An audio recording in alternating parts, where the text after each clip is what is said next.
की कोशिश की। उन्होंने कल की ही बात को आगे बढ़ाना चाहा और चीन का मुद्दा उठाया। राहुल गांधी ने आसंदी से कहा कि मुझे इस मुद्दे पर बोलने दिया जाना चाहिए, मैंने राष्ट्रीय सुरक्षा का मुद्दा उठाया है, मुझे बोलने क्यों नहीं दिया जा रहा। लेकिन सत्ता पक्ष की टोका टाकी के बीच राहुल गांधी को फिर से बोलने से रोका गया। आइए जरा देखिए नजारा क्या था। यहां राहुल गांधी खड़े होते हैं, क्या कुछ चल रहा है देखिए, सुनिए। There is a quorum.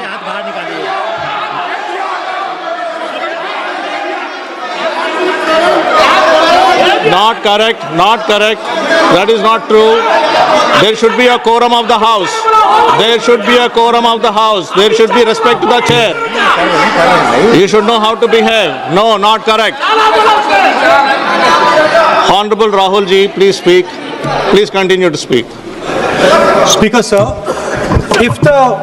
if the issue is about me quoting a magazine which I have authenticated, I am happy not to quote it directly, no problem, but I have to be allowed to speak about it. Honorable LOP, You have, Shri Speaker Rahul sir, Gandhi ji, Chairman please sir, Chairman listen. sir, Chairman sir.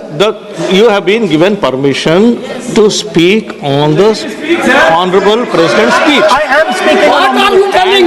What permission are telling to LOP?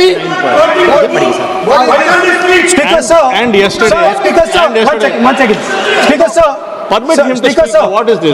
Sir, Speaker, Sir. 1 second. Sir, sir. 1 second. Speaker sir. Sir, yesterday, Honorable Speaker has It given is not a ruling. permission that I am being given, Speaker sir. I am not being given a permission. What is the permission? I am the leader of opposition of this country. He is the leader. You are not giving me permission. He is the leader. It is my Under right. Rule 349, under Rule 349, no.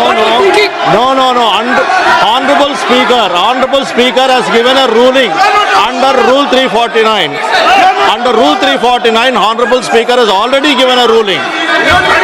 And if you don't want LOP sir to speak, I'll have to give opportunity to others to speak.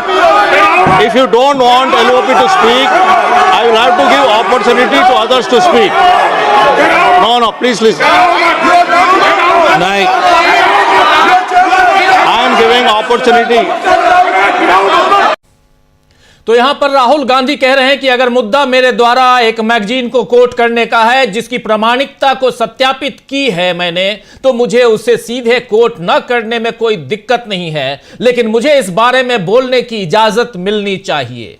मगर मोदी सरकार तो राहुल से इतनी डरी हुई है कि नियमों का हवाला देते हुए उन्हें बोलने से रोक दिया, जबकि जिस नियम 349 पर मोदी सरकार अड़ी हुई है वो शायद मोदी पर लागू नहीं होता, क्योंकि इसी लोकसभा में नरेंद्र मोदी ने भी एक किताब का हवाला देकर कांग्रेस को घेरा था और तब ओम बिरला चुपचाप बैठे रहे, तब मोदी को नहीं रोका गया और अब राहुल गांधी को रोका जा रहा है। तो क्या बीजेपी को राहुल गांधी से डर लगता है या फिर मोदी सरकार यहां, खासकर नरेंद्र मोदी यहां कंप्रोमाइज्ड हो गए हैं?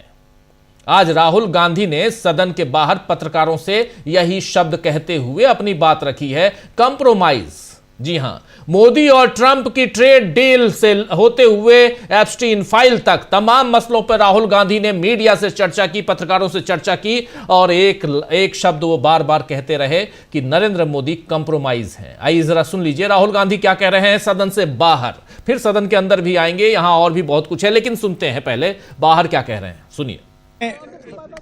3 चीजें बोलना चाहता हूं। पहली चीज बोलने नहीं दे रहे हैं।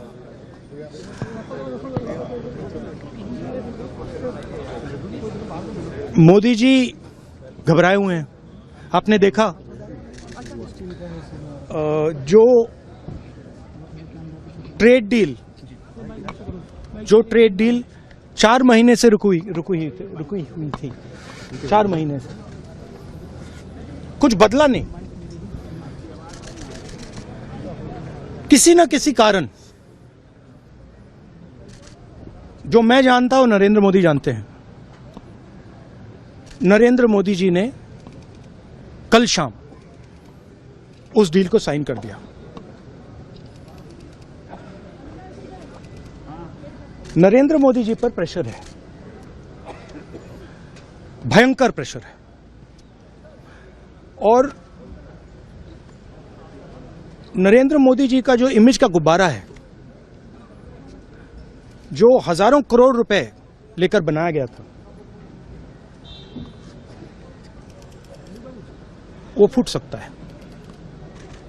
इशू ये नारावाने की स्टेटमेंट नहीं है, ये साइड शो है, और वो भी जानते हैं, मैं भी जानता हूं। मेन बात यह है कि हमारे प्रधानमंत्री को कॉम्प्रोमाइज कर दिया गया है। किसने किया है, कैसे किया है, यह हिंदुस्तान की जनता को सोचना है। मगर इतिहास में पहली बार हिस्ट्री में एलओपी को प्रेसिडेंशियल एड्रेस में नहीं बोलने दिया है। बाहर बोल दीजिए, जो अंदर नहीं कहा दिया जा रहा है बाहर। वो तो ऑटोमेटिकली होगा जी। बट ये आप समझिए, और हिंदुस्तान के जो किसान हैं, आप सब समझिए कि इस ट्रेड डील में आपकी मेहनत को, आपके खून पसीने को नरेंद्र मोदी जी ने बेच दिया है। और वो इसलिए बेचा है क्योंकि ये कॉम्प्रोमाइज्ड है। सिर्फ आपको नहीं बेचा है, देश को बेचा है। इसीलिए मुझे वहां नहीं बोलने दे रहे हैं। नरेंद्र मोदी जी डरे हुए हैं क्योंकि जिन लोगों ने उनकी इमेज बनाई है, वो अब उस इमेज को फोड़ने लगे हैं। धन्यवाद। प्रेशर है सर पीएम पे, जो आप कह रहे हैं कि प्रेशर क्या है और क्या दबाव है पीएम के ऊपर जो आपको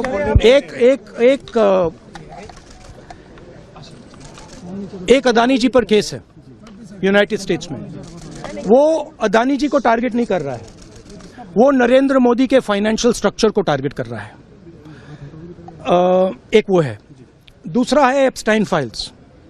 एप्स्टाइन फाइल्स में अभी और माल है, वो अभी रिलीज नहीं हुआ है।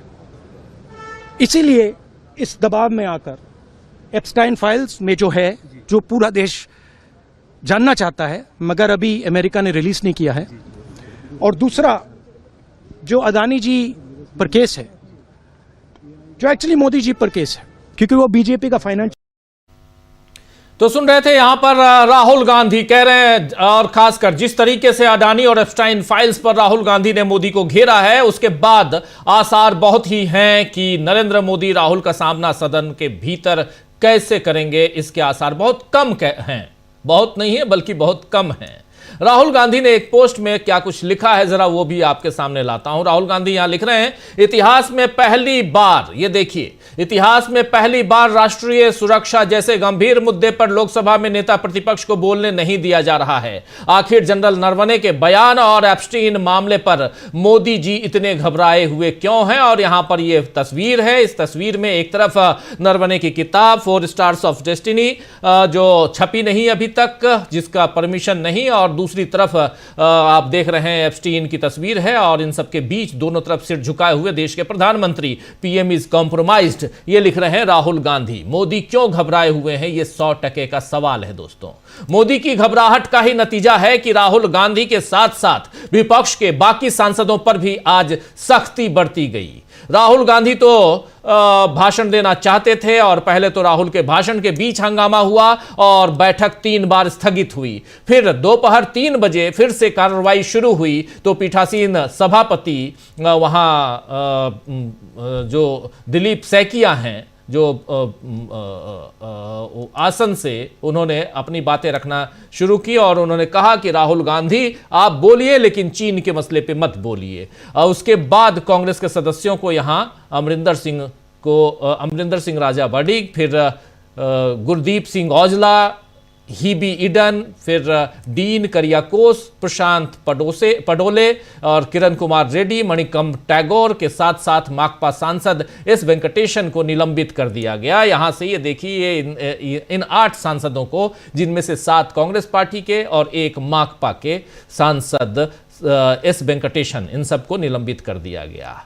याद कीजिए, पिछले कार्यकाल में 100 से ज्यादा सांसदों को निलंबित कर लोकतंत्र को ठेंगा दिखाने का काम हुआ था। लेकिन यह पूरा मसला, आइए जरा विजुअली देखते हैं कि यहां पर कैसे पहले और उसके बाद, खासकर इन सबके नाम किरण रिजिजू ले रहे हैं और उसके बाद इन्हें निलंबित किया जाता है। देखिए जरा।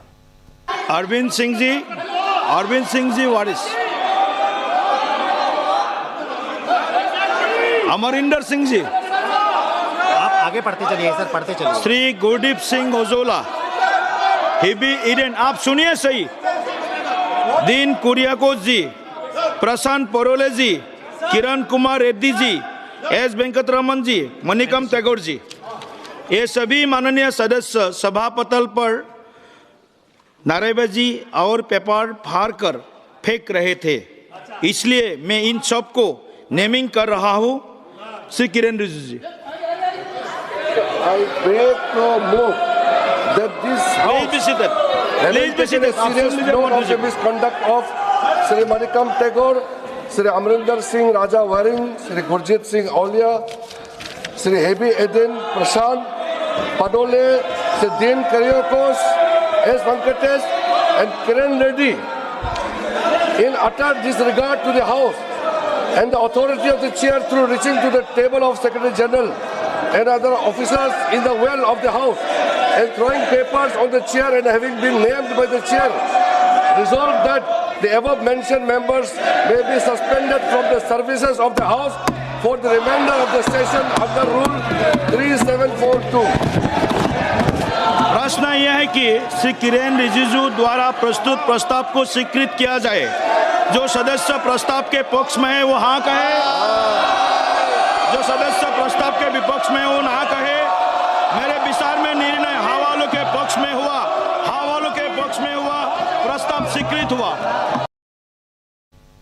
तो यहां प्रस्ताव स्वीकृत किया गया और 8 सांसदों को निलंबित कर दिया गया। आपने देखा पिछले कार्यकाल में क्या कुछ हुआ था। 100 से ज्यादा, लगभग 150 सांसदों को निलंबित कर दिया गया था और लोकतंत्र को ठेंगा दिखाने का काम नरेंद्र मोदी की सरकार ने किया था। और फिर वही तमाशा आज शुरू हो गया। संसदीय कार्य मंत्री किरण रिजिजू को आपने देख लिया 8 सदस्यों का नाम लेते हुए और सदन में प्रस्ताव रखा कि सदन की अवमानना करने और महासचिव और लोकसभा अधिकारियों की मेजों के पास आकर कागज उछालकर आसन की गरिमा को ठेस पहुंचाने का काम किया है इन लोगों ने। और इसलिए नियम 374/2 के तहत सदन के यानी संसद के वर्तमान सत्र की शेष अवधि के लिए निलंबित किया जाए, यानी पूरा का पूरा ये जो अवधि है इससे इनको निलंबित किया जाए। सदन ने ध्वनि मत से इस प्रस्ताव को मंजूरी दे दी, जिसके बाद बैठक दिन भर के लिए स्थगित कर दी गई। इधर राज्यसभा में भी विपक्ष को वॉकआउट करना पड़ा। इस बारे में संजय राउत ने क्या कुछ कहा है, आइए जरा उधर सुनिए कि संजय राउत और क्यों उधर राज्यसभा में भी विपक्ष को वॉकआउट करना पड़ा। सुनिए। जैसे कि आज पूरा विपक्ष राज्यसभा में वॉकआउट करके बाहर आया है। राष्ट्रहित का सौदा, किसानों के हितों का सौदा, जिस तरह से मोदी सरकार ने अमेरिका के साथ किया है, ट्रंप के साथ किया है, मुझे लगता है ये गौतम अडानी को बचाने के लिए ये ट्रेड डील किया है और हम ये संसद से सड़क तक उसका विरोध करते रहेंगे। Thank you. तो सुन लिया आपने, राष्ट्रीय हित और किसानों की सुरक्षा को किस तरह नरेंद्र मोदी की सरकार ने ट्रंप के सामने गिरवी रख दिया है और ये सब देख रहे हैं। हालांकि मोदी इस पर भी अपनी पीठ थपथपा रहे हैं और महाभारत के श्लोक के साथ आत्मविश्वास का ज्ञान दे रहे हैं। आज एक पोस्ट में नरेंद्र मोदी ने लिखा है कि आत्मविश्वास वो शक्ति है जिसके बल पर सब कुछ संभव है। विकसित भारत के सपने को साकार करने में देशवासियों की यही शक्ति बहुत काम आने वाली है। भारत को आगे बढ़ाने में देशवासियों की शक्ति पर तो शक नहीं है, उसी के बूते हम यहां तक पहुंचे हैं। लेकिन मोदी जिस आत्मविश्वास का ज्ञान दे रहे हैं वो उनमें नजर नहीं आ रहा है। और इन सब के बीच आखिर डोनाल्ड ट्रंप हर बात की क्रेडिट जो है वो क्यों ले जाते हैं? क्यों घोषणा पहले, ऐलान पहले डोनाल्ड ट्रंप करते हैं? अभी कल से और आज एक तस्वीर आई है, उस तस्वीर को भी देखेंगे, लेकिन उससे पहले डोनाल्ड ट्रंप की एक पोस्ट को देखिए। इस पोस्ट में डोनाल्ड ट्रंप ट्रूथ सोशल पे क्या लिखते हैं और कैसे घोषणा होती है, जिसके बाद आत्मविश्वास का ज्ञान दे रहे हैं नरेंद्र मोदी। देखिए जरा पोस्ट को। यहां लिख रहे हैं डोनाल्ड ट्रंप, आज सुबह भारत के प्रधानमंत्री मोदी से बात करना मेरे लिए सम्मान की बात थी। वो मेरे अच्छे मित्रों में से एक हैं और अपने देश के एक शक्तिशाली और सम्मानित नेता हैं। हमने व्यापार सहित कई चीजों के बारे में बात की और रूस और यूक्रेन के साथ युद्ध समाप्त किया। आगे लिखते हैं यहां डोनाल्ड ट्रंप, प्रधानमंत्री मोदी के प्रति मित्रता और सम्मान के कारण और उनके अनुरोध के अनुसार तुरंत प्रभाव से हम संयुक्त राज्य अमेरिका और भारत के बीच एक व्यापार समझौते पर सहमत हुए, जिसके तहत संयुक्त राज्य अमेरिका एक कम रेसिप्रोकल टैरिफ लगाएगा। इसे 25% से घटाकर 18% कर देगा। ये लिख रहे हैं। आगे की लाइन इनकी है, जरा स्क्रीन पर ले आइए। और यहां डोनाल्ड ट्रंप लिख रहे हैं कि वो इसी तरह संयुक्त राज्य अमेरिका के खिलाफ अपने टैरिफ और गैर टैरिफ बाधाओं को 0 तक कम करने के लिए आगे बढ़ेंगे। प्रधानमंत्री ने यूएस एनर्जी, टेक्नोलॉजी, एग्रीकल्चर, कोयला और कई दूसरे प्रोडक्ट्स के $500 बिलियन से ज्यादा के अलावा बहुत ऊंचे लेवल पर बाई अमेरिकन का भी वादा किया है, यानी $500 बिलियन से भी ज्यादा का यहां पर भारत के साथ हमारे शानदार रिश्ते आगे बढ़कर और भी मजबूत होंगे। प्रधानमंत्री मोदी और मैं दो ऐसे लोग हैं जो काम पूरा कर देते हैं, जो ज्यादातर लोगों के लिए नहीं कहा जा सकता। इस मामले पर ध्यान देने के लिए आपका धन्यवाद। यहां पर अमेरिकी राष्ट्रपति डोनाल्ड ट्रंप का यह पोस्ट है। इस पोस्ट से आप समझ रहे होंगे कल से लेकर आज तक हंगामा मचा हुआ है। प्रधानमंत्री नरेंद्र मोदी की खूब तारीफ हो रही है। कहा जा रहा है कि प्रधानमंत्री नरेंद्र मोदी ने बहुत बड़ा काम कर दिया और अमेरिका के साथ इन्होंने डील करवा दी और इस डील में भारत को बहुत फायदा होने जा रहा है। एक तस्वीर और आपके सामने रखेंगे हम थोड़ी देर में। अपनी टीम को कह रहा हूं कि उसको भी थोड़ी देर में दिखाएं, लेकिन जिसमें साफ साफ है कि नरेंद्र मोदी जब आज संसद पहुंचे तो संसद में एनडीए के सांसदों ने, एनडीए के सदस्यों ने उनका स्वागत किया माला पहनाकर संसद में। वो भी देखेंगे और ये इसलिए क्योंकि इन्होंने बहुत बड़ी डील कर ली है अमेरिका के साथ। जरा सोचिएगा, ये डील 50% आज की तारीख में अमेरिका ने हमारे ऊपर थोप रखा है। पहले 25% रेसिप्रोकल टैरिफ और उसके अलावा 25% रूस के साथ तेल खरीदने के कारण अमेरिका ने थोपा था। अमेरिका ने कहा कि अब रूस से, भारत कह रहा है, ये तस्वीर देखिए, ये तस्वीर विजयी भाव में, मुद्रा में यहां नरेंद्र मोदी इसके लिए है और ये इसलिए क्योंकि अमेरिका के साथ डील कर लिए। ये डील क्या है, जरा इसकी पोल भी खुलनी चाहिए। 50% की बात हो रही है, 25% वो अमेरिका तब कम करेगा जब भारत से कह रहा है अमेरिका कि भारत ने रूस से तेल खरीदना बंद कर दिया है तो हम उसको खत्म कर देंगे। और दूसरा 25% की जगह हम अब 18% कर देंगे, यानी 7%। अब यहां पर सवाल यह उठता है कि क्या जो 25% टैरिफ रूस के कारण लगाया गया है उस टैरिफ को खत्म कर दिया अमेरिका ने? इसकी कोई घोषणा नहीं की है डोनाल्ड ट्रंप ने, यानी वो 25% अभी है आज की तारीख में। और दूसरा, जो 25% में से 18% ले आए हैं, यानी मात्र 7% कम किया है, तो 25 और ये 18 मिलाकर 43% होता है, 43% होता है। तो क्या 43% हमारे ऊपर यहां टैरिफ है अमेरिका का आज की तारीख में, जब इस वक्त मैं न्यूज पॉइंट कर रहा हूं? नरेंद्र मोदी की सरकार यह बात बता दे, या यहां पर अब 18% है 50% की जगह पे, यह नरेंद्र मोदी की सरकार बता दे। यह सवाल उनके लिए यहां छोड़े जा रहा हूं। लेकिन इन सबके बीच जरा फुल स्क्रीन ले आइए इस तस्वीर को। यह तस्वीर विजयी मुद्रा में यहां दिखाने की कोशिश कि बहुत बड़ा यहां काम कर दिया है नरेंद्र मोदी ने, तीर मार दिया है नरेंद्र मोदी ने, और यहां पर सब तालियां बजा रहे हैं। और इसी बारे में राहुल गांधी ने जो ट्वीट किया, और राहुल गांधी की जो बाइट आप सुन रहे थे, उस बाइट में साफ साफ अमेरिका के साथ आखिर इस डीलिंग के पीछे की सियासत क्या है, उसका मकसद क्या है, वो बता रहे थे कि यहां पर कैसे अदानी के मामले में और यहां एपस्टीन के मामले में नरेंद्र मोदी फंसे हुए हैं और इसलिए यहां दबकर अमेरिका के सामने यहाँ मतलब अमेरिका कुछ भी कह रहा है और हम कर रहे हैं। $200 बिलियन का व्यापार है, लेकिन 500 बिलियन पूरी दुनिया के साथ, लेकिन 500 बिलियन की बात यहाँ अमेरिका के प्रेसिडेंट कह रहे हैं। और कह रहे हैं ये भी कि भारत से अमेरिका जो खरीदेगा वो 0% टैरिफ कर देगा भारत, और हम आज की तारीख में 43%, 43% पे खरीदेंगे। वाह ट्रंप जी, वाह और वाह अमेरिका, और वाह हमारे प्रधानमंत्री जी, आपके लिए तालियां। और क्या कहा जा सकता है। लेकिन इन सब के बीच इधर राहुल गांधी जो बात कह रहे हैं वो बहुत महत्वपूर्ण है। राहुल गांधी ने अभी एक चिट्ठी लिख डाली, चिट्ठी लिखी है राहुल गांधी ने ओम बिरला को, और उस चिट्ठी में भी वही बात कमोबेश कह रहे हैं जो बात वो अपनी बाइट में बाहर मीडिया के सामने अंदर आसंदी पर बैठे चाहे ओम बिरला हो या बाकी इनके सामने ये चिट्ठी है। लेकिन चिट्ठी में का हिंदी रूपांतरण पूरा नहीं, लेकिन आखिरी स्टैंजा हम आपके सामने लाना चाहते हैं। चिट्ठी का जो हिंदी का रूपांतरण है ये देखिए। आज मुझे लोकसभा में बोलने से रोकना है, ये एक्चुअली लोकसभा अध्यक्ष के नाम चिट्ठी लिखी है उन्होंने चिट्ठी, और उस चिट्ठी में जो आखिरी स्टैंजा है वो आपके सामने रख रहा हूं कि आज मुझे लोकसभा में बोलने से रोकना न सिर्फ इस परंपरा का उल्लंघन है, बल्कि इससे यह गंभीर चिंता भी पैदा होती है कि विपक्ष के नेता के तौर पर मुझे राष्ट्रीय सुरक्षा के मामलों पर बोलने से रोकने की जानबूझकर कोशिश की जा रही है। इसके आगे चिट्ठी में क्या कुछ लिखते हैं देखिए। यह दोहराना जरूरी है कि राष्ट्रीय सुरक्षा राष्ट्रपति के अभिभाषण का एक अहम हिस्सा था जिस पर संसद में चर्चा होनी चाहिए। इस बुनियादी लोकतांत्रिक अधिकारों से इनकार करने से एक अभूतपूर्व स्थिति पैदा हो गई है। यह बुनियादी अधिकार है मेरा, और इससे आप इनकार कर रहे हैं।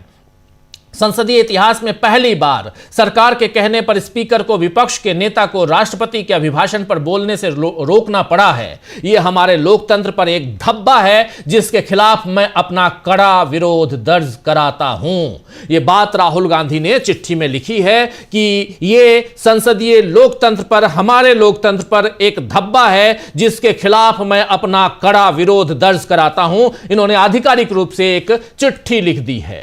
तो आइए दोस्तों, आज इसी पर चर्चा करेंगे कि क्या मोदी में इतना भी आत्मविश्वास नहीं है कि वो एक मैगजीन में लिखी गई बातों को संसद के भीतर सुन सकें। क्या राहुल गांधी के सवालों से उन्हें इतना डर लगता है कि वो नेता प्रतिपक्ष को बोलने ही नहीं दे रहे हैं या बोलने ही नहीं देते हैं। क्योंकि जब जब राहुल गांधी कुछ ऐसी बातें करते हैं, राहुल गांधी को बोलने से रोका जाता है, उनको टोका टाकी उनके साथ होती है, माइक को ऑफ कर दिया जाता है। आखिर इस संसद में या संसद के बाहर या ये सरकार आखिर कर क्या रही है? चर्चा की शुरुआत करते हैं इन्हीं तमाम सवालों के साथ कि आखिर राहुल गांधी के सामने, राहुल गांधी के आगे क्यों घुटने पर है मोदी सरकार।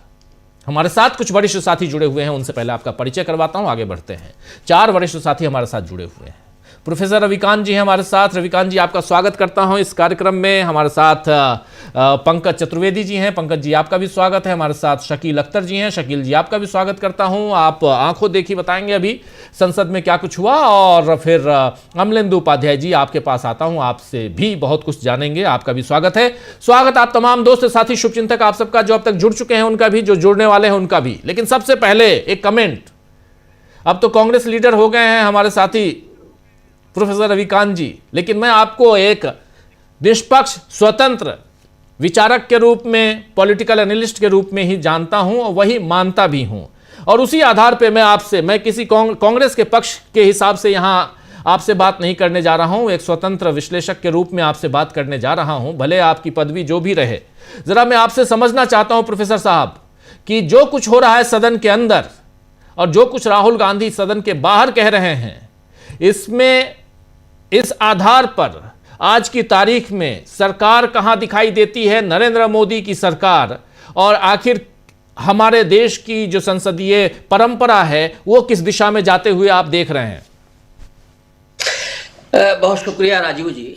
देखिए, ये भी हमारे संसदीय लोकतंत्र के इतिहास में पहले कभी नहीं। मोदी जी इस मामले में वर्ल्ड रिकॉर्ड बना रहे हैं लगातार कि जो भारत के संसदीय परंपराओं में नहीं हुआ, जो लोकतांत्रिक मूल्य थे उनको किस तरीके से उन्होंने स्वाहा किया, और सबसे बढ़कर राष्ट्रीय हितों को ताक पर रख करके आप जो कर रहे हैं और करते आ रहे हैं। राहुल गांधी जी ने कल जो सवाल उठाया था और जिस मैगजीन का हवाला देके जो वो सवाल पूछ रहे थे, क्या वो देश के लोगों को जानने का अधिकार नहीं है? क्या देश के लिए और राष्ट्रीय सुरक्षा के लिए वो बुनियादी सवाल नहीं है कि एक प्रधानमंत्री, और इतना डरपोक प्रधानमंत्री जो अपने आप को 56 इंच का सीना और न जाने क्या क्या बताते थे, वो चाइना के सामने कैसे घुटने टेक देते हैं और छोड़ देते हैं हमारे आर्मी चीफ को बिल्कुल आखिरी वक्त में कि अब आप जो चाहे वो करें।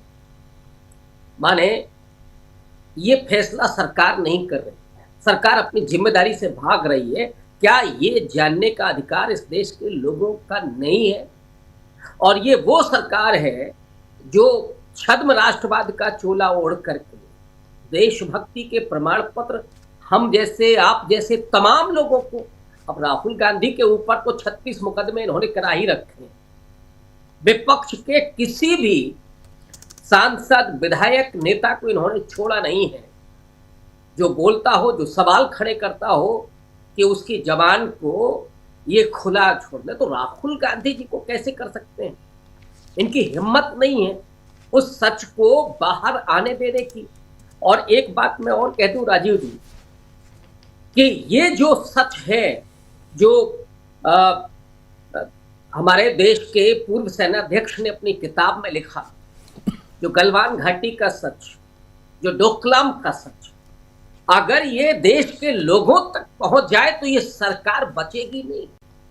डर इस बात का है। नरेंद्र मोदी डरे हुए इसीलिए है कि ये सरकार नहीं बचेगी, और इसीलिए बोलने से रोक देना, और कल भी किया, आज भी किया, संसदीय परंपराओं को ताक पर रख करके। और ये दिखाता है कि नरेंद्र मोदी को न तो कभी देश की चिंता है, न देश के लोगों की चिंता है, न देश की जो सीमाएं हैं उनकी चिंता है। नरेंद्र मोदी को सिर्फ और सिर्फ चिंता है अपनी कुर्सी की, उसके लिए और अपने दोस्तों के लिए। अडानी साहब फंसे। आज राहुल जी ने स्पष्ट तौर पर कहा कि कंप्रोमाइज्ड आप हैं, और किन मुद्दों पर। एक तो एपस्टीन की फाइल में अभी बहुत कुछ है जो निकल के आना है। नाम तो 2 बार आ चुका है नरेंद्र मोदी का, अभी कुछ और बाकी है जिसको आना है, और वो अगर देश के लोग देखेंगे तो क्या हाल होगा आप समझिएगा। ये जो हजारों करोड़ रुपए लगा करके जो छवि बनाई गई है, उसका गुब्बारा वैसे भी कई बार फट चुका है, लेकिन गोदी मीडिया से लेकर के और तमाम आईटी सेल तक जो हर बार उसको सीते रहते हैं, इस बार अगर पोल पट्टी खुलती है तो किसी तरीके से बच नहीं पाएगा ये मामला। इसीलिए आप देश के किसानों को, देश के बेरोजगार नौजवानों को, देश के जो व्यवसायी हैं, जो खास करके काश्तकार वर्ग है, जो दस्तकार वर्ग है, और अगर मैं सामाजिक रूप से कहूं तो जो हमारा अति पिछड़ा समाज है, जिसमें आपका बुनकर समाज है, जिसमें आपके दस्तकारी जो बढ़ई है, ये तमाम जो लोग काम करते हैं, जिनका सामान अमेरिका में बिकता था, उन सबके हितों को ताक पर रख करके नरेंद्र मोदी ने जो समझौते किए हैं, और आज फिर से 56 इंच की छाती लेकर के अपनी ही पीठ ठोकते हुए, तो ये देश के लोग मूर्ख नहीं हैं। इस बात को वो समझते तो होंगे ही, मुझे लगता है। इसीलिए चुनाव आयोग के जरिए सारा खेल रच रहे हैं। ये बहुत जल्दी ये भंडा फूटेगा, जिसको राजीव जी कहते हैं ना गांव की भाषा में, कि बकरे की माँ कब तक खैर मनाएगी, अडानी को आप कब तक बचाएंगे, एपस्टीन की फाइल आप कब तक रोकेंगे। 70 बार तो ट्रंप ने बोला कि हमने सीज फायर कराया। अब आज तो हिम्मत ये है आपकी कि पाकिस्तान का नाम लेने से आप डरते हैं। चाइना को तो छोड़ दीजिए, झूला झुलाने में जो डिप्लोमेसी थी वो सारी आपकी खत्म हो चुकी है। अब नरेंद्र मोदी से कि साहब मैं आ जाऊं क्या, लेकिन आपको झूठ बोलने का नशा इतना है कि आप कभी अपने आप को जब आईने में देखते होंगे तो मुझे लगता है वो सब भूल चुके हैं कि हम इतना झूठ भी बोलते हैं। लेकिन देश के लोगों में वो चेतना पैदा हो चुकी है, लोग इस बात को जान चुके हैं। लेकिन अभी आपके पास सारी संवैधानिक संस्थाएं हैं, चुनाव आयोग आपके जेब में है, गोदी मीडिया लगातार आपकी चरण वंदना कर ही रहा है, तो चिंता किस बात की है। लेकिन एक समय के बाद, हालांकि तब तक इस देश का बहुत नुकसान हो चुका होगा, एक समय के बाद वो चीज़ें सामने आएंगी ही।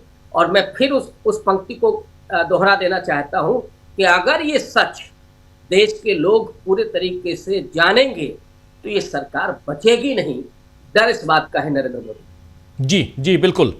रविकांत जी बहुत शुक्रिया। और प्रशांत जी भी हमारे साथ जुड़ गए हैं। प्रशांत जी आपका भी स्वागत है। और शकील जी, क्या कुछ हुआ जरा आंखों देखी, आपसे बेहतर कौन बताएगा, आप वहीं थे। और 8 सांसद निलंबित हो जाते हैं, राहुल गांधी को बोलने नहीं दिया जाता है। सुनने में ये आया कि मीटिंग्स भी चल रही थी उधर सत्ता पक्ष के साथ, कुछ वरिष्ठ मंत्रियों के साथ ओम बिरला की मीटिंग चल रही थी। क्या कुछ हो रहा था आज और आगे क्या होने जा रहा है? शकील जी। राजीव जी, अभी हाल ही ये लेटर जो है लीडर अपोजिशन ने, राहुल गांधी ने ओम बिरला को भेजा है जी, जिसमें उन्होंने कहा है कि इतिहास में पहली बार राष्ट्रपति के अभिभाषण पर नेता प्रतिपक्ष को बोलने नहीं दिया गया। इससे ज्यादा गंभीर, आश्चर्यजनक और दुखद बात कोई हो नहीं सकती। सरकार में नेता प्रतिपक्ष का वही स्थान होता है जो सत्ता पक्ष के नेता का यानी कि प्रधानमंत्री का होता है। और यह बात कल से आज तक स्पीकर की तरफ से और चेयर की तरफ से कई बार कही भी गई, लेकिन राहुल ने प्रधानमंत्री का नाम लिया और उन्हें टोकना शुरू हो गया। नरवाने का नाम, कारवान का नाम, किताब का नाम तो छोड़िए, आप प्रधानमंत्री का नाम ही नहीं लेने दे रहे थे। आज सुबह से यही हुआ। सबसे पहले तो ट्रेड डील के ऊपर विपक्ष ने अपने जो प्रस्ताव थे कामरों को, उन पर चर्चा कराने की मांग करी। स्पीकर तैयार नहीं हुए, स्थगित हुई लोकसभा। उसके बाद 2 बजे राहुल को बोलने का मौका मिला और राहुल जैसे ही खड़े हुए, वो सबसे पहले उन्होंने कहा कि मैं ऑथेंटिकेट कर रहा हूं। ऑथेंटिकेट कर दिया उन्होंने। मैगजीन की प्रति, जो मैगजीन की जो कॉपी है, वो लिख के अपने साइन के साथ उन्होंने सदन की टेबल पे रख दी। उसके बाद उन्होंने बोलना शुरू किया। पहला उनका शब्द था कि प्रधानमंत्री जी, और शोर शुरू।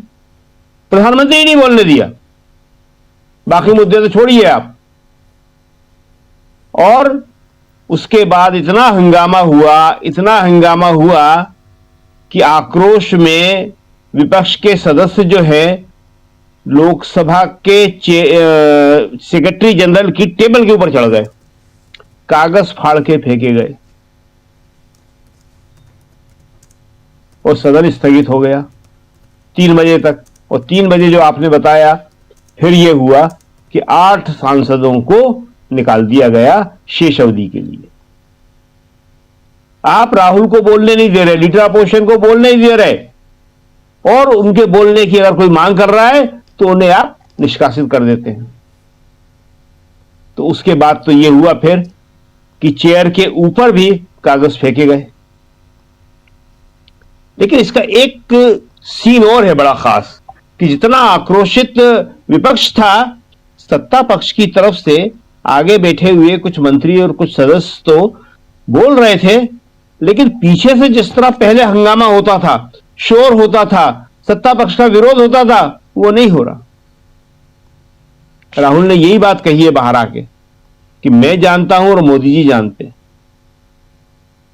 और इसकी भनक जो है सत्ता पक्ष के सांसदों को भी है कि हो क्या रहा है, ये आखिर ये चल क्या रहा है, किसकी कीमत पे हमारे प्रधानमंत्री कंप्रोमाइज्ड हो गए हैं। ये राहुल ने जिस शब्द बोला है ना, कंप्रोमाइज्ड, ये बहुत ही मीनिंगफुल है। इसके पीछे कई भावार्थ छुपे हुए हैं, कई अर्थों को ध्वनित कर रहा है ये, और बहुत ही नकारात्मक स्थिति के लिए उन्होंने बोला है ये। और कह रहा है कि मुझे मालूम है और मोदी जी को भी मालूम है। उन्होंने आज बहुत साफ तौर पे कहा कि ये गुब्बारा फूटने वाला है। और इस गुब्बारे को फूटने में मदद उनके आसपास के लोग ही कर रहे हैं, जिन्होंने इस गुब्बारे को फुलाया था, जिन्होंने इमेज बनाई थी। उसी का जो असर है वो सत्ता पक्ष की बेंचों पे दिख रहा था। और विपक्ष सबसे आगे बैठे हुए थे, राजनाथ सिंह ट्रेजरी बेंच में सबसे पहले अकेले ही वही बैठे हुए थे वहां पे, और कोई मंत्री तो आया नहीं था, बड़ा मंत्री। कल तो प्रधानमंत्री आए थे, अमित शाह आए थे, आज तो कोई नहीं था। तो राजनाथ सिंह के सामने जाके मानिकचंद टेगोर बिल्कुल खड़े होके नारे लगाने लगे। और ये सब बता रहा था कि विपक्ष आक्रोश में है, विपक्ष डर नहीं रहा, और सत्ता पक्ष जो है वो अब उस तरह से साथ नहीं दे रहा है। आज जिस तरह सोई से उन्होंने पूरे एनडीए के सांसदों को बुला लिया और उनसे हार फूल पहन लिए, इससे कोई अच्छा मैसेज नहीं गया है। जो आपने अभी ट्रंप का ट्वीट दिखाया वो सबने पढ़ लिया था जी। उसके पीछे छुपे अर्थ भी सबने पढ़ लिए थे। देश का एग्रीकल्चर तबाह हो जाएगा, वहां से बिना टैरिफ के जो कृषि उत्पाद आएंगे यहां पे, भारत का किसान बर्बाद हो जाएगा। अभी जो जीडीपी चल रही है और जो एग्रीकल्चर की दम पे इतनी बड़ी हुई है वो खत्म हो जाएगी सारी की सारी। उधर चीन का दबाव है डेयरी उत्पादनों को पहुंचाने का। चीन अपने डेयरी प्रोडक्ट पहुंचाने वाला है, उसको भी मना नहीं कर पाएंगे ये। कुछ शायद शुरुआत भी हो गई है उसकी। और राहुल ने आज जो सबसे खास बात कही, एप्स्टाइन फाइल की पहली बार बोला उन्होंने, अभी तक नहीं बोला था जी। ये उनके मुंह से पहली बार शब्द निकला। और कहा क्या उन्होंने कि अभी बहुत माल है। राहुल को सारी खबरें मिल रही हैं कि माल है, और उस माल में है क्या क्या निकलने वाला है। और इसीलिए प्रधानमंत्री घबराए हुए हैं। स्थिति यह होगी कि प्रधानमंत्री का साथ देने के लिए सत्ता पक्ष में से कौन कौन खड़ा होगा। बड़ी मुश्किल में फंसे हुए हैं प्रधानमंत्री खुद व्यक्तिगत रूप से। बीजेपी फंसी है या नहीं, सरकार फंसी है या नहीं, यह सब अलग बात है, लेकिन प्रधानमंत्री सुरक्षित स्थिति में नहीं है आज जी। तो संसद में इस लोकसभा में यह रहा, राज्यसभा में वॉकआउट करना पड़ा। राज्यसभा में भी बहुत गहमा गहमी रही, और उसके बाद जब निकाल दिया जी। राज्यसभा पे आएंगे, सेकंड राउंड में आते हैं शकील जी। और अभी संसद, खासकर लोकसभा में राहुल गांधी, और ज़रा आपसे ये भी समझना चाहता हूं कि जिन 8 सांसदों को निलंबित किया गया और पूरे इस सत्र से निलंबित किया गया है, क्या हम शकील जी यहाँ ये उम्मीद करेंगे कि ये वापस आएंगे? और एक बात यहाँ पे और भी आपसे थोड़ा, अभी आप हालांकि बता चुके हैं थोड़ा और, कि जब राहुल गांधी के बाद राहुल गांधी को बोलने नहीं दिया गया, या यहां आसंदी से ये कहा गया कि ठीक है आप नहीं बोल रहे हैं तो अब मैं समाजवादी पार्टी के सांसद को बुलाता हूं, समाजवादी के सांसद को बुलाए, वो उन्होंने मना कर दिया। फिर बुलाया गया सपा की माफी चाहूंगा टीएमसी की सांसद शताब्दी राय को, उन्होंने मना कर दिया। और डीएमके के सांसद को बुलाया गया, वो भी मना कर दिए। इसके बाद ये एक यूनिटी दिखाई दी कि राहुल गांधी, और कल आपने ही बताया था कि अखिलेश यादव ने कैसे यहां कह दिया कि नहीं पहले नेता प्रतिपक्ष बोलें। यहां बाहर और अंदर कितनी यूनिटी दिखाई दे रही है इंडिया गठबंधन में, ये बताइए। और क्या इसकी चर्चा बाहर भी है, संसद के अंदर से जब बाहर निकलते हैं वहां क्या कुछ है? कि राहुल का लोग साथ दे रहे हैं। जब बोला तो कोई भी विपक्ष का सांसद बोलने के लिए खड़ा नहीं हुआ, और आखिरी में तेलुगु देशम पार्टी के सांसद को उन्होंने बुलाया, उन्होंने बोलना शुरू किया। उसी के बाद जो है सारा का सारा हंगामा हुआ। जब 8 सांसदों को निकाल दिया, उसके बाद ये लोग सारे के सारे राहुल गांधी के साथ बाहर आए मकर द्वार से, और वहां इन्होंने नारे लगाए। तो सब जगह यही बात है कि आखिर नेता प्रतिपक्ष को आप बोलने क्यों नहीं दे रहे हैं। कभी ऐसा नहीं हुआ आज तक कि नेता प्रतिपक्ष को बोलने से रोका गया हो। और नेता प्रतिपक्ष से कहा था कि आप ऑथेंटिकेट कर दीजिए, उन्होंने ऑथेंटिकेट कर दिया। उसके बाद वो सिर्फ प्रधानमंत्री बोल रहे हैं, वो सिर्फ राष्ट्रीय सुरक्षा बोल रहे हैं और उसी पे आप हंगामा कर रहे हैं। तो सब जगह ये बात है, ये सवाल है, और ये जो है अभी आगे लंबा चलेगा। ये देखते हैं, कई बार ऐसे प्रस्ताव आए हैं बाद में कि उन्हें वापस ले लिया जाता है, उसमें कोई नई बात नहीं होती है, खास बात नहीं होती है, कि निष्कासित किया जाता है और उसके बाद बातचीत आगे बढ़ती है और वापस ले लिया जाता है। मगर इस पर डिपेंड करता है कि ये मुद्दा बहुत गंभीर है, इसलिए बातचीत होगी नहीं होगी, किस मुद्दे पे जाके होगी, कोई ऐसा कॉमन पॉइंट जो है देखना पड़ेगा कि वो कहां बनता है, कैसे बनता है। लेकिन जो सबसे बड़ी बात है कि राहुल गांधी ने जो एपस्टीन फाइल का नाम लिया है, वो बहुत ही बड़ी बात है। राहुल इस तरह नाम लेते नहीं है, नेता प्रतिपक्ष इस तरह नाम लेते नहीं है, सब जगह चल रहा है। कल संजय सिंह ने नाम लिया, बाकी और लोगों ने नाम लिया, लेकिन आज राहुल ने भी उसका नाम ले लिया और राहुल ने बड़े साफ शब्दों में कह दिया कि कुछ है उसमें। उन्होंने कहा अभी बहुत माल बाकी है, बहुत माल बाकी है, अभी तो शुरुआत है, एक ही फाइल है, कह रहे हैं राहुल गांधी। शकील जी, अभी आपने शुरुआत में कहा भी था, बहुत इंपॉर्टेंट बात है। इस बीच एक सर्कुलर आ गया है, इन 8 सांसदों के निलंबन का सर्कुलर आ चुका है लोकसभा सचिवालय से कि इन 8 को निलंबित कर दिया गया है इस सत्र से, और इस पे भी बात करेंगे। बात उधर ममता बनर्जी की भी करेंगे। ममता बनर्जी महाभियोग की बात कर रही हैं ज्ञानेश कुमार गुप्ता के खिलाफ और कह रही हैं कि हमारे पास उतने सांसद नहीं है, लेकिन पूरा विपक्ष मिलकर हम उनके खिलाफ आवाज बुलंद करेंगे। और ये भी कह रही हैं कि भाजपा के जो नेता हैं, चाहे प्रधानमंत्री नरेंद्र मोदी, अपना बर्थ सर्टिफिकेट दिखा पाएंगे क्या? लाल कृष्ण आडवाणी जो कराची में पैदा हुए थे, वो अपना बर्थ सर्टिफिकेट दिखा पाएंगे क्या? आप हमसे सर्टिफिकेट मांग रहे हो, मैं अपना सर्टिफिकेट दिखाने के लिए तैयार हूं, लेकिन आप अपना दिखाओ। तो ये सब कुछ चल रहा है, बहुत कुछ अलग अलग चल रहा है, SIR से लेकर तमाम अलग अलग मुद्दों पे। लेकिन यहां राष्ट्रीय सुरक्षा का मामला, और इस मामले पर कैसे सरकार घिरी हुई है। और जैसे ही प्रधानमंत्री का प शुरू करते हैं राहुल गांधी, जैसे ही चाइना का च शुरू करते हैं राहुल गांधी, वैसे ही हल्ला क्यों शुरू हो जाता है। जरा जल्दी से आना चाहता हूं प्रशांत जी आपके पास, फिर पंकज जी आपके पास आता हूं। प्रशांत जी, आखिर क्यों? सवाल यहां है, प्रधानमंत्री, रक्षा मंत्री, गृह मंत्री, हालांकि आज तीनों नहीं थे सदन में, और न ही ओम बिरला शुरुआत में थे, और जैसे ही यहां राहुल गांधी की बारी आई, ओम बिरला साहब आसंदी से जा चुके थे। प्रशांत जी, देखिए, संसद के बाहर जो राहुल गांधी ने बोला, जिसकी चर्चा अभी करी थी शकील जी ने, वो संसद के बाहर जो उन्होंने 2 शब्द कहे, एपस्टीन फाइल और कॉम्प्रोमाइज्ड, ये 2 बहुत बड़े शब्द राहुल गांधी ने आरोप लगाए हैं। और मुझे नहीं याद है कि भारत के किसी प्रधानमंत्री पे कभी भी विपक्ष ने कॉम्प्रोमाइज्ड का शब्द इस्तेमाल किया हो, और खासकर विदेशी ताकतों के संदर्भ में।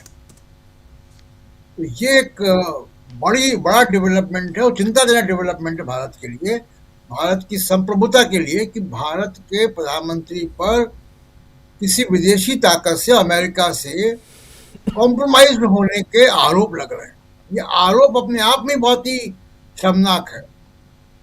अब ये जब ट्रंप ने एक तरफा, जैसे सीज फायर उसने एक तरफा ऐलान किया था, वैसे ही उन्होंने टैरिफ का भी एक तरफा ऐलान कर दिया, और उसमें 2-3 बातें बड़ी महत्वपूर्ण हैं। एक एग्रीकल्चर की बात है कि एग्रीकल्चर के दरवाजे खुलेंगे।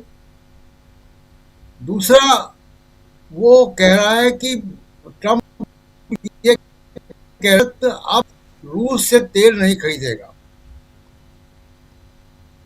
ट्रंप कैसे कर रहे हैं? ये फैसला तो भारत के प्रधानमंत्री को करना है कि वो तेल खरीदे। और दूसरा एक डेवलपमेंट जो 3 फाइल चल रही है, और 2 दिन पहले अडानी जी ने अमेरिका की कोर्ट में ये बयान दिया है कि हम सम्मान रिसीव करने को तैयार हैं।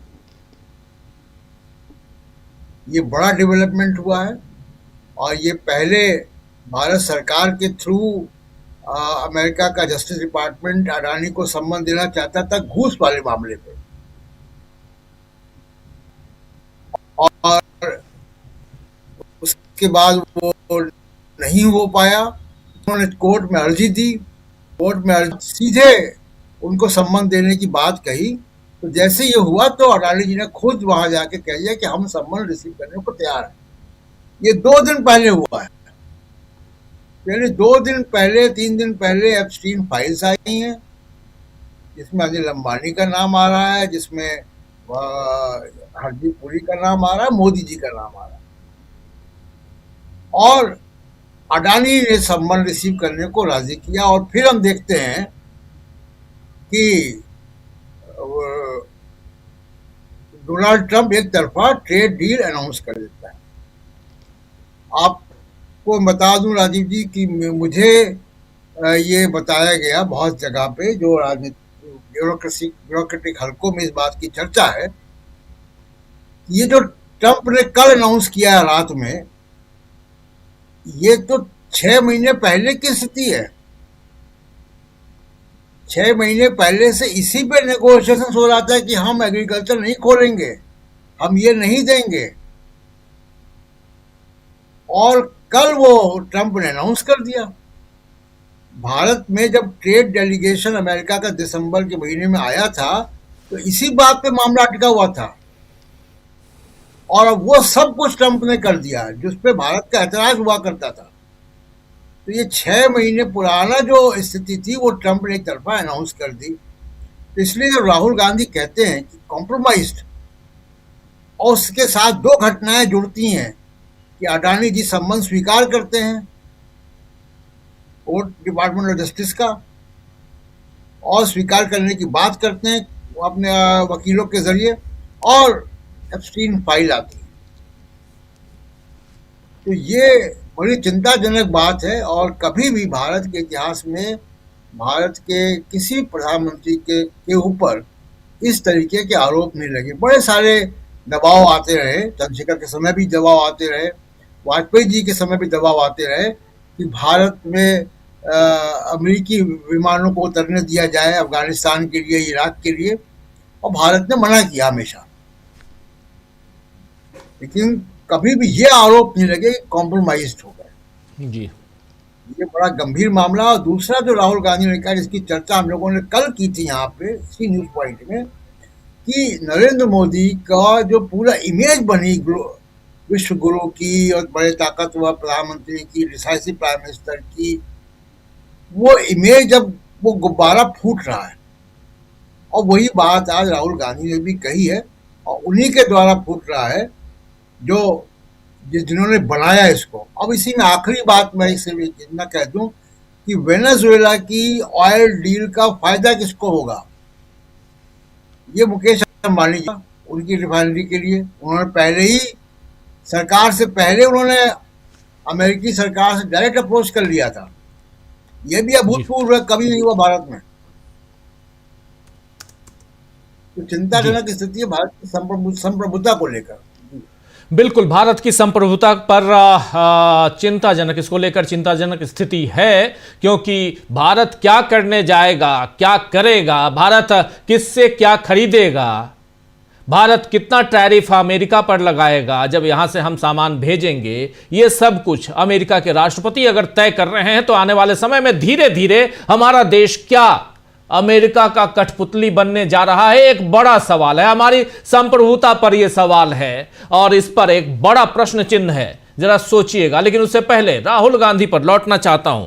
राहुल गांधी आखिर क्यों उसी बात पर टिके हुए हैं? पंकज चतुर्वेदी जी, राहुल गांधी बार बार कह रहे हैं कि मुझे भारत के राष्ट्रीय सुरक्षा का जब मामला आता है तो उस पर बोलने दीजिए। और सरकार क्यों यहां से भाग रही है, सरकार क्यों बचना चाहती है, क्यों छिपना चाहती है? नरवणे की किताब का जिक्र आया, तब सरकार को अच्छा नहीं लगा।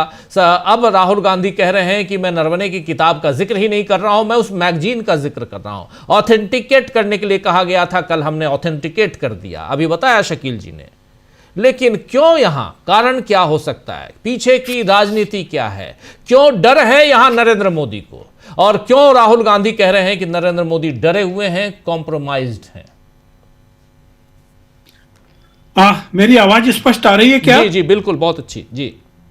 मैं इस बात का जवाब के लिए भारतीय जनता पार्टी के वरिष्ठ नेता और पूर्व राज्यसभा सांसद सुब्रमण्यम स्वामी के उस बयान पर जाना चाहता हूं जिसमें उन्होंने चीन को लेकर नरेंद्र मोदी की संदिग्ध स्थिति के बारे में बार बार चर्चा की है और साफ साफ कहा है कि चीन में के पास ऐसा कुछ है जिसके कारण सब कुछ होने के बाद भी वहां पे लाल आंखें हरी हो जाती हैं। देखिए, आपको हमारे दर्शकों को इस पूरी घटना को समझना होगा। वास्तव में मसला क्यों इतना महत्वपूर्ण है। नरेंद्र मोदी की एक छवि बनाई गई कि वो राष्ट्रीय सुरक्षा के मामले में, सेना के मामले में, सुरक्षा बलों के मामले में बहुत ज्यादा खतरनाक किस्म के आदमी हैं। पूरी दुनिया में कहीं भी जवाब दे देते हैं। वो सेना को बता देते हैं कि किस तरीके से बादल हैं तो राडार में जहाज नहीं पकड़ा जाएगा, इसी समय हमला कर दो। ऐसे कई उनके बारे में चर्चा है, लेकिन उनकी जो असलियत है, जो उनकी बनाई हुई इमेज है कि वो त्वरित निर्णय लेते हैं, वो इसमें खुल रही है। पूरे घटनाक्रम को समझिए। 15-16 जून की रात को गलवान में चीन के सैनिकों ने भारतीय सैनिकों पर हमला किया। कब? 15-16 जून 2020। उसमें हमारे 20 शहीद हुए साथी। पिछले 45 साल में LAC पर इतनी बड़ी हमारे सैनिकों की शहादत कभी नहीं हुई थी, और उस परिस्थिति में जब एक भी गोली नहीं चली। यह बात है 15-16 जून की। जाहिर है दोनों तरफ तनाव था। हमारे लोगों ने घोषणा कर दी थी कि हम टिकटॉक पे पाबंदी लगाते हैं और चाइनीज लड़ी पे पाबंदी लगाते हैं। ठीक उसके बाद में जनरल नरवणे जिस घटना की चर्चा कर रहे हैं वो 31 अगस्त 2020 की है। जुलाई, अगस्त, केवल 1.5 महीने के बाद की है।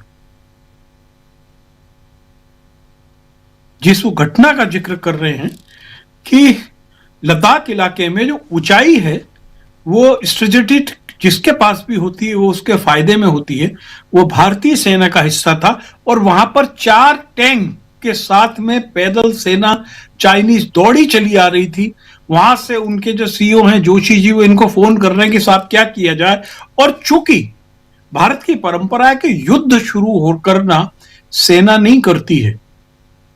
हमारी आर्थिक स्थिति क्या है, हमारी सामरिक स्थिति क्या है, हमारी सप्लाई लाइन क्या है, यह सब हमारा राजनीतिक नेतृत्व तय करता है। जनरल नरवणे लगातार फोन कर रहे हैं। 3 घंटे बाद बोला कि आपको जो करना हो करो, जिसके लिए वो लिखते कि मेरे हाथ में भुना हुआ आलू दे दिया गया था। भुना हुआ आलू का मतलब यह है कि हाथ में रखोगे तो जल जाओगे, मुंह में रखोगे तो जल जाओगे, नीचे फेंक दोगे तो आप बदनाम होगे। यह जो घटना है यह बहुत साफ साफ बताती है कि चीन को लेकर नरेंद्र मोदी अनिर्णय की स्थिति में थे। चीन को लेकर नरेंद्र मोदी अपनी जिम्मेदारियों से भाग रहे थे। सन 71 के युद्ध का प्रमाण है, प्रधानमंत्री इंदिरा गांधी ने युद्ध का उद्घोष किया था और वो आगे थी, सीमा पे खड़ी हुई थी। ये नहीं बोल दिया था कि तुमको जो करना हो कर लो। ऐसा नहीं होता है। भारत एक लोकतांत्रिक देश है और पूरे साउथ एशिया में भारत ही ऐसा देश है जहां पर सेना विशुद्ध रूप से चुनी हुई सरकार के दम पर चलती है। अब आप सोचिए कि खुदा ना खासा युद्ध छिड़ जाता, युद्ध लंबा चलता। मोदी जी कहते हम तो थैला लेके निकल रहे हैं, झोला लेके, क्योंकि युद्ध हमने तो छेड़ा ही नहीं, तो सेना ने किया, हमने तो इनको छूट दे दी थी, जो करना हो करो। इसलिए इस मुद्दे पर संसद में सार्वजनिक होना जरूरी है।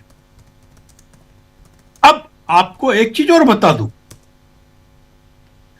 चूंकि क्या है कि केवल कल का दिन है जो राष्ट्रपति के अभिभाषण का है, उसके बाद 5, 9, 11 और 12 तारीख को फिर बजट पे चर्चा होने लगेगी।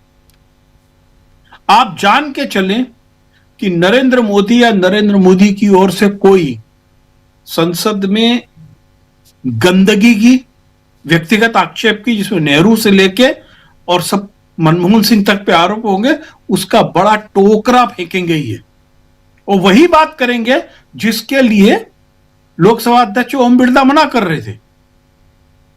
वो कह रहे थे कि वो इस सब पे चर्चा नहीं हो सकती है। आप मोदी जी पे चर्चा नहीं कर सकते, नेहरू पे चर्चा कर सकते हो। और आप देखिए कि ये जो मसला है माय फ्रेंड डोनाल्ड वाला, ये इतना सरल नहीं है। इस बार भी वैसा ही हुआ। पहले कल रात में सेक्रेटरी यूएस इसकी घोषणा कर देते हैं, उसके बाद डोनाल्ड ट्रंप अपना ट्वीट पे मैसेज लिखते हैं, उसके बाद मोदी जी लिखते हैं। यानी सब कुछ उन्होंने तय किया है, हमने कुछ तय नहीं किया है। और आप देख लीजिए कि हम, क्या ये अमेरिका तय करेगा कि हम रूस से तेल नहीं लेंगे और वेनेजुएला से लेंगे? ये कौन है तय करने वाला? यही तो कंप्रोमाइज है। और आपने यदि एग्री प्रोडक्ट के लिए मार्केट खोल दिया तो आप सोच लीजिए कि हमारी भोजन पे आयात पे निर्भरता बढ़ जाएगी। हम इस भोजन पे आयात की निर्भरता के लिए कैसे उभरे हैं? हमारे साथी लोग जानते हैं कि जब भारत में भुखमरी की नौबत आई थी और अमेरिका ने हमको वो अनाज भेज दिया था जो जानवरों के खाने के लिए था, क्या PL5 ऐसा कुछ नाम था उसका, मैं कुछ भूल रहा हूं। तब शास्त्री जी से लेके इंदिरा जी ने तक स्वयं सिद्ध बन के हम लोगों की हमारी आयात निर्भरता घटाई थी, और आज हम खाद्य पदार्थ निर्यात की परिस्थिति में जी। लेकिन आपने जैसे ही अमेरिका से उत्पादन मंगाना शुरू किया तो आप सोचिए कि एक तो जो किसान बिल का छुपा हुआ एजेंडा था वो अपने आप लागू होगा। पहला था कि कारपोरेट का नियंत्रण खेती पर, दूसरा MSP का कमजोर होना और किसान की अपने दाम पर जो सौदेबाजी है उसको कमजोर करना। और सबसे बड़ी चीज आप देखिए कि देश के 70 करोड़ लोग जो खेती किसानी से जुड़े हुए हैं, आप उनके बारे में कोई फैसला ले रहे हैं और उनसे कोई सहमति नहीं ले रहे हैं। किस किसान संगठन से पूछा आपने? यानी आप सोचिए कि इन्होंने संसदीय परंपराओं की इतनी दुर्गति कर दी है। हम देश की खेती किसानी के बारे में कोई निर्णय ले रहे हैं, हमने संसद की उप समिति जो है संसदीय समिति एग्रीकल्चर की, उसमें उसको कोई प्रस्ताव को नहीं रखा।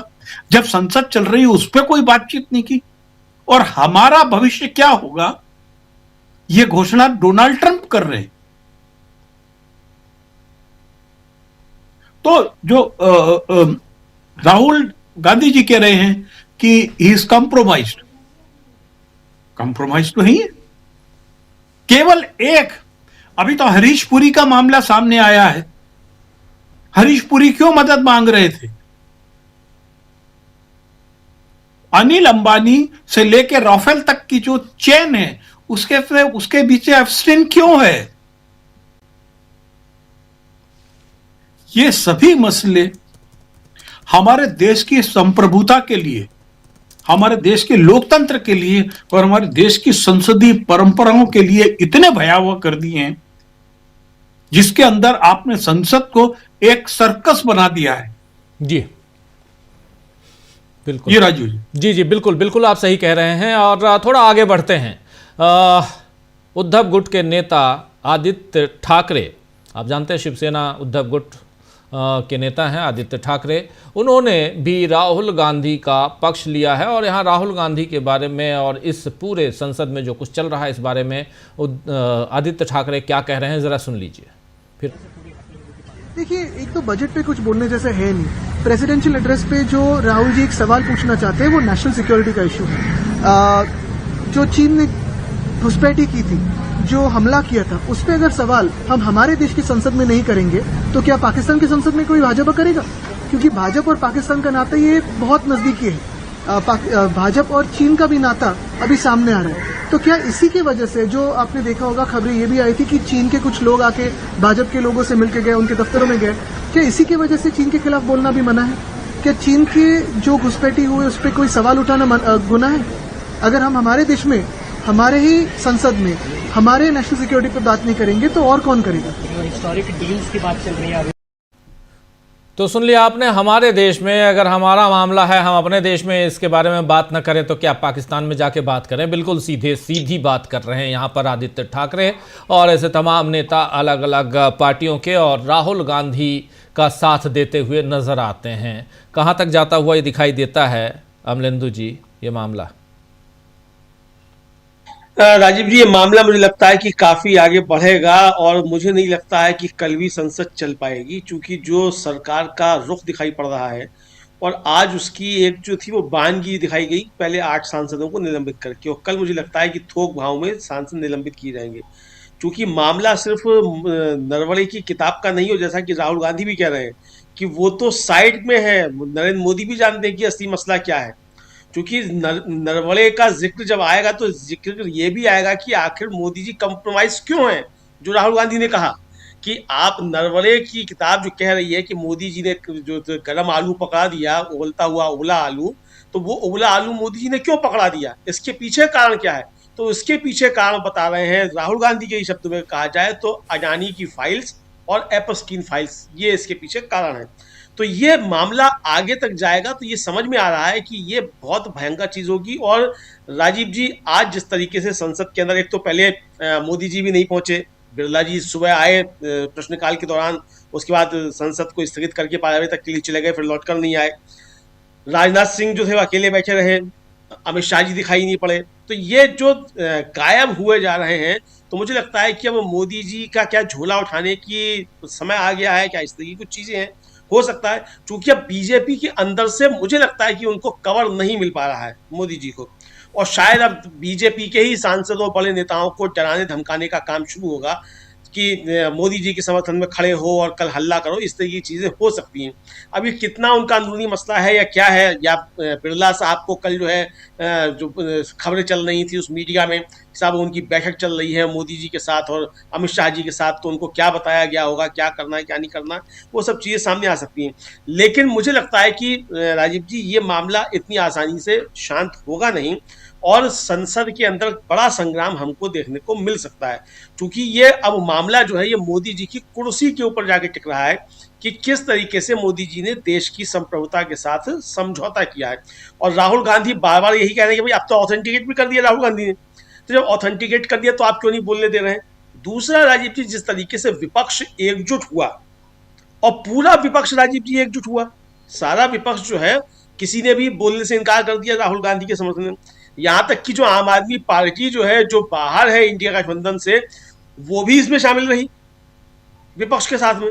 संजय सिंह तो राज्यसभा में सवाल उठा ही रहे, लेकिन यहाँ भी मैं देख रहा था वो मलविंदर सिंह कांग है लोकसभा के सदस्य आम आदमी पार्टी के, वो भी कह रहे थे कि भाई राहुल गांधी को क्यों नहीं बोलने दिया जा रहा, वो लीडर ऑफ अपोजिशन है, लीडर ऑपोजिशन की आवाज है, उनको क्यों नहीं बोलने दिया जा रहा है। तो ये जब चीजें सामने आ रही राजीव जी, तो विपक्ष एक तो मजबूत हुआ, पूरी मजबूती के साथ एकजुट विपक्ष दिखाई पड़ा। इतना तगड़ा विपक्ष का सामना मोदी जी ने पूरे जीवन में कभी नहीं किया था। असली राजनीति क्या होती है ये मोदी जी को, राजीव जी, मुझे लगता है कि इन 2 दिनों में मालूम पड़ गया होगा कि क्या होती है और किस तरीके से विपक्ष का सामना किया जाता है।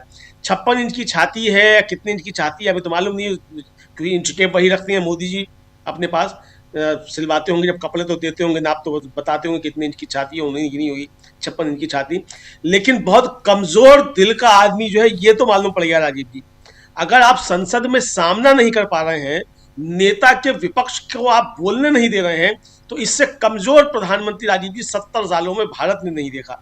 इतना कमजोर आदमी कि आप विपक्ष के नेता का सामना नहीं कर पाते, उसकी आप बात नहीं सुन पाते, तो इससे कमजोर प्रधानमंत्री इस देश ने कभी नहीं देखा। गठबंधन की सरकारें चली हैं, अल्पमत की सरकारें भी चली हैं।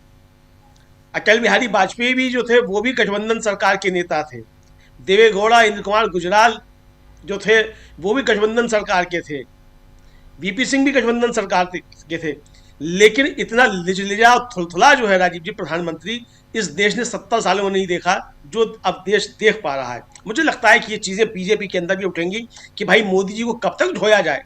अगर वास्तव में जिन फाइल्स की बात हो रही है अगर कुछ उस तरीके का है, तो कौन मोदी जी के बचाव में आएगा अमित शाह जी को छोड़ के राजीव जी? और अमित शाह जी भी आएंगे कि नहीं आएंगे पता नहीं हमें, जी जी, बिल्कुल आप सही कह रहे हैं। बहुत कुछ आगे हरी तो क्यों आएंगे, बहुत कुछ आगे होगा। बिल्कुल बिल्कुल आप सही कह रहे हैं, बहुत कुछ आगे होगा। इसमें देखिए कितने सारे मुद्दे यहां एक पे एक आते चले जा रहे हैं। राहुल गांधी राष्ट्रीय सुरक्षा की बात करना चाह रहे हैं, चीन का मामला, यहां पर प्रधानमंत्री लाल आंखें नहीं दिखा पाते हैं। 56 इंच की छाती की बात राहुल गांधी दोहरा चुके हैं। लेकिन इन सब के साथ साथ SIR का मामला है, एप्स्टीन का मामला है, ये सारे नए नए मामले भी, एप्स्टीन का मामला भी सामने आ चुका है। राहुल गांधी भी आज बोल रहे थे। और SIR के मामले पर यहाँ दिल्ली आई हुई थी ममता बनर्जी और उन्होंने मोर्चा खोल रखा है। आज SIR के मामले पर ममता बनर्जी ने जो कुछ कहा है जरा आपके सामने रखता हूं। और उसमें SIR ही नहीं, ज्ञानेश कुमार गुप्ता उनके बारे में कह रही हैं कि हम इम्पीचमेंट लेके आएंगे। उनकी जुबानी सुन लेते हैं, आगे बढ़ेंगे। शकील जी के पास आता हूं, फिर प्रशांत जी आपके पास आता हूं। लेकिन पहले जरा सुन लीजिए यहाँ क्या कह रही हैं ममता बनर्जी। हम भी चाहते हैं उसका इम्पीचमेंट हो, नंबर हमारा नहीं है, लेकिन इम्पीचमेंट भी हो सकता है ना, परमिशन तो है, रिकॉर्ड तो हो जाएगा। अगर ऐसा कुछ वो करते हैं तो हम भी हमारा पार्टी को एमपीज को कॉन्फिडेंस में लेके डिस्कस करके, हम लोग तो जब कोई पब्लिक इंटरेस्ट में होता है हम सब इकट्ठा होकर ही काम करते हैं, उसमें हमारा कोई एतराज नहीं है। जब पब्लिक इंटरेस्ट होता है हम सब इकट्ठा होकर काम करते हैं। हमारे नंबर नहीं है लेकिन इकट्ठा हो जाएंगे और कुछ नहीं होगा तो कम से कम यहां दर्ज तो हो जाएगा कि ये होने जा रहा है। और ये ममता बनर्जी कह रही हैं। मुद्दे हजार और फंसे हुए एक यहां नरेंद्र मोदी, ये माना जाए क्योंकि सरकार तो उनकी ही है शकील जी। और ऐसे में राहुल गांधी की आखिर ये जिद जो है ये कहां तक जाएगी?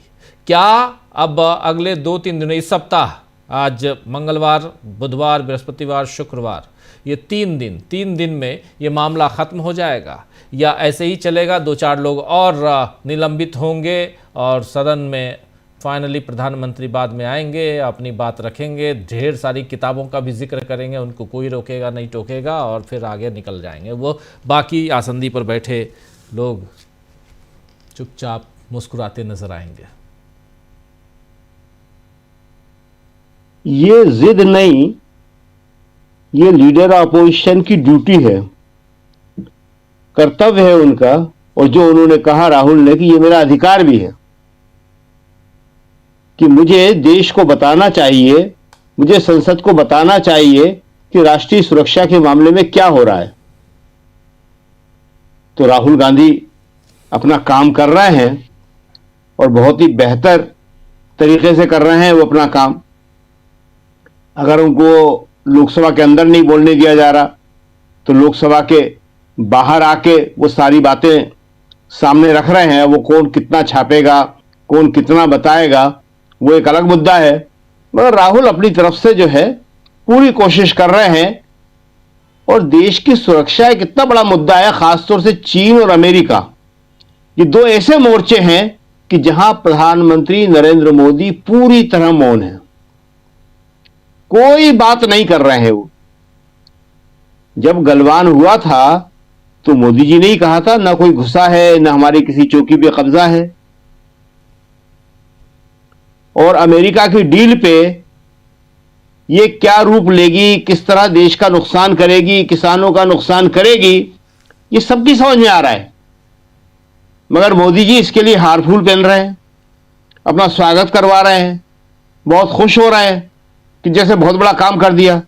राहुल ने खुद कहा है, राहुल के शब्द थे कि 4 महीने पहले भी यही स्थिति थी, यही डील थी, यही कागज थे।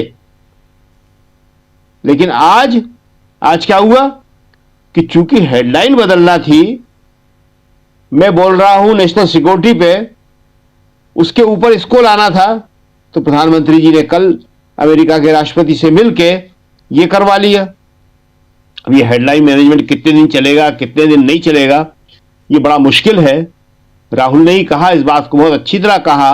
राहुल सारी बातें बहुत स्पष्ट तौर पे कह रहे हैं कि जनता को समझना है। मैं सारे मुद्दे उठा रहा हूं, सारी चीजें आपके सामने हैं, अब ये आपको समझना है कि हो क्या रहा है। ममता बनर्जी आज कह रही है, अच्छी बात है कि हम पब्लिक इंटरेस्ट पे सबके साथ होते हैं, लेकिन पब्लिक इंटरेस्ट जब सबका होता है तब भी ममता बनर्जी को बोलना चाहिए। अच्छा लड़ रही हैं वो, सब उनका समर्थन कर रहे हैं, सब मिलके लड़ रहे हैं, लेकिन कई बार जब मुद्दा कांग्रेस